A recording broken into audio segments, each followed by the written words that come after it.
Welcome to పూజీలాగ్స్. ఈరోజు capsicum omelette ఎలా prepare చేయాలో చూద్దాం. కావాల్సిన పదార్థాలు: చిన్న onion, 1 green chilli, half capsicum, 2 eggs. ముందుగా ఆనియన్, చిల్లీ, క్యాప్సికమ్ కట్ చేసి చిన్న పీసెస్గా ఒక గిన్నెలోకి తీసుకోండి. ఇప్పుడు రుచికి తగినంత ఉప్పు, కారం వేసుకొని బాగా మిక్స్ చేసుకోవాలి. ఇది చేతితో మిక్స్ చేసుకుంటే బాగా కలుస్తుంది స్పూన్తో కన్నా. ఇది మిక్స్ చేసుకున్న తర్వాత కట్ చేసిన క్యాప్సికమ్ వేసుకోవాలి.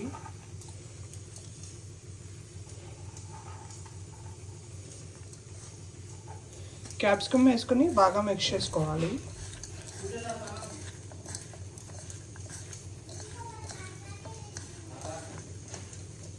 ఇలా అంతా బాగా మిక్స్ చేసేసుకోండి.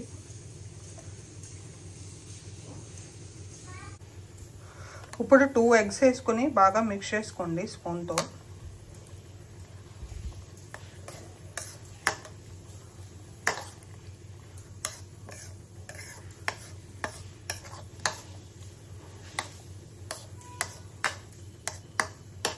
ఇప్పుడు పొయ్యి మీద ప్యాన్ పెట్టుకోండి. ప్యాన్ పెట్టుకొని 3/4 టేబుల్ స్పూన్ ఆయిల్ వేసుకోండి. వేసుకొని ప్యాన్ అంతా స్ప్రెడ్ చేయండి.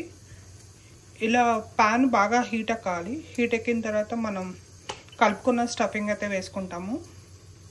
వేసుకొని మీడియం ఫ్లేమ్లో పెట్టి ఉడికించండి ఆమ్లెట్ని. ఇప్పుడు ప్యాన్ హీట్ ఎక్కింది. హీట్ ఎక్కిన తర్వాత నేను కలుపుకున్న స్టఫింగ్ ప్యాన్లో వేసుకున్నాను. వేసుకుని మొత్తం స్ప్రెడ్ చేసుకున్నాను. ఇప్పుడు పొయ్యి మీడియం ఫ్లేమ్లో పెట్టుకొని ఉడికించండి. ఇలా ఒక 4 మినిట్స్ అయినాక మూత ఓపెన్ చేసి వేరే పక్కకి టర్న్ చేసుకోండి.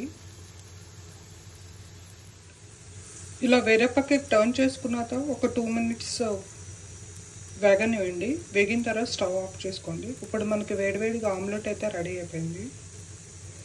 ఈ ఆమ్లెట్ వెయిట్ లాస్ ఉన్న వాళ్ళు డిన్నర్గా తినొచ్చు. Thanks for watching.